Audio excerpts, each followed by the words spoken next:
Hello guys, welcome back to DevOps Talk. So this video is the second part of our Jenkins and Kubernetes integration with RBAC method. So in that video, I gave you one task, which is to deploy the deployment inside Jenkins namespace and as a Jenkins service account, which we had created.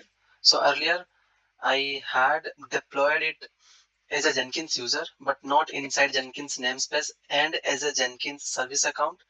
So I gave you the task to do so. If you haven't done that, I'll show you in this video. It will gonna a short video. If you don't know what is going on, please refer to our part 1 video. After that, just come to the second part. So we'll just modify something. Even I gave you some hint. It's pretty straightforward. We just need to add the service account name and the namespace. Then our job will be done. Okay.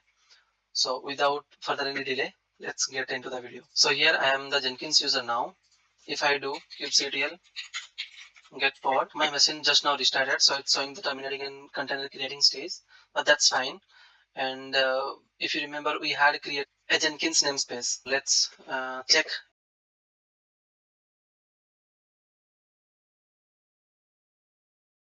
Our namespace is there.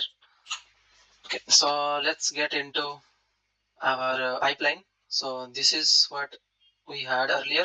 As you can see, inside the metadata, we can specify in which namespace we want to deploy this one. Mention the namespace, Jenkins. So this is the deployment part. And just copy this one and add it to the service as well. So both them will be created inside the Jenkins namespace. So now another thing is we have to configure our pod to run as a service account. For now, it is taking the default one. If you want to cross verify, we'll just do that.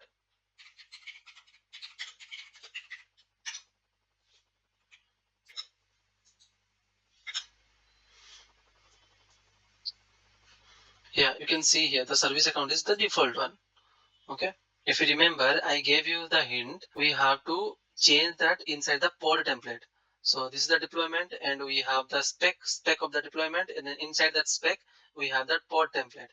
Then inside the pod template, so this is the specification of our pod. So here only we have to give the service account, name of the service account. Now apply and save and build it. Yeah, I think, yeah, it succeeded. So now we'll go to the terminal. Let's check now. Yeah, now it's running. Let me check the service account and the namespace.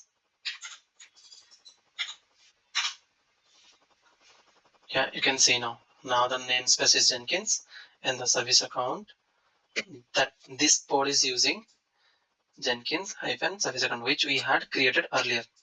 So yeah, with that being said, this tutorial has completed. Do follow this kind of RBAC method when you are giving your Kubernetes access to Jenkins or any third-party application. So this is the best practices. Bye bye guys. I'll meet you with a new video. Bye bye.